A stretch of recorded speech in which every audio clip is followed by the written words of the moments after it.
Making a decision, so observing practice. So a good way of ensuring assessment IQA practice is adequate to see us in action.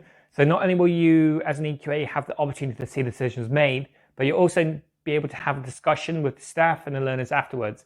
So using a checklist will help you to see what is needed and help to document what was observed and discussed.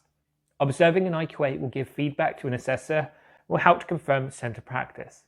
It might also be possible to observe the IQA observing their assessor with the learner. However, this might put pressure on all concerned, particularly the learner, so you just need to be careful. So you might want to sample assess work. So as an EQA, you will actually need to sample assess work according to your plan. However, you can sample more if needed. An EQA is not reassessing or remarking, but just checking the assessment and IQA decisions are correct and to confirm the process was fair, safe, and ethical. Again, so fair means the assessment type and method was appropriate to all learners at the required level and is inclusive, which is available to all, and differentiates for any particular needs. Safe, so the methods were ethical, the work can be confirmed as authentic, confidentiality was taken into account, learning and assessment was not compromised in any way, nor was the learner's experience or potential to achieve. And ethical, the assessment took into account any confidentiality, integrity, safety, security, and learner welfare as well. You'll review all of the assessment and IQA documentation to help you to gain a clearer picture of how the centre operates.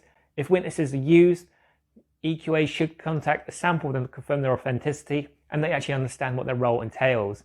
If a qualification relies heavily on the use of witness testimonies as evidence, then it is required to ascertain how the centre supports them.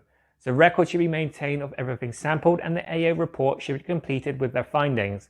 EQA should also check that the assessment plan and appropriate feedback records have been completed correctly. They are then legible and confirm what has been achieved. EQAs should compare different assessors' records to ensure they're completing them in a standardized way. Some assessors might be very brief in their comments and others are quite comprehensive. If this is the case, then the assessor who only writes the brief comments might not be fully supporting their learner. This would be an action point for the centre to address because not only sampling, but there also be some areas that get missed. So this is the risk that the EQAs cannot sample everything from everyone at the centre. So any problems when sampled or any concerns will need to increase their sample size.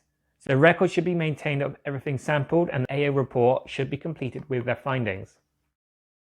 To make a decision through remote sampling. So remote sampling is massive now with COVID. So carrying out remote sample has its drawbacks. So as you as an EQA cannot ask for additional documents, observe practice, or talk to anyone face-to-face while doing so. All that can be sampled is what the centre has sent you. So you do need to be mindful of that. EQA should also be very specific what is asked for and explain how to expect and to receive any packages or any documents and when. If sampling electronic files, ensure the necessary actions and passwords have been obtained. EQAs could telephone the contact at the centre to discuss the sample and to ask questions to clarify any concerns. There are also other issues such as the sample not arriving by the due date, the package being left with a neighbour who has since gone out, or misunderstandings regarding what was asked for and the items getting lost in the post. Electronic portfolios may make the process easier and rule out problems with postal services. Let's talk about risks. So awarding organisations will give guidance as to how to make a decision, which results in a low, medium or high risk rating being attributed to the centre. So low means the centre can register and certificate the learners. Low will normally have direct claim status. Medium means that they can register learners but not claim certificates. And high means they cannot register any more learners or claim certificates for existing learners until the problems are resolved. So it's critical that we are aware of the risks and we make sure that the centre does carry them out. Malpractice could also include learners plagiarising each other's work, especially with the internet, assessors sign off units which are incomplete, and IQAs completing records for aspects which they've not sampled. So it could be intentional or accidental. So as an EQA, you need to be quite tactful of how you find this out. So if you suspect malpractice, you don't generally bring this to the attention of the centre staff, but you contact your AO immediately and discuss how to approach it first.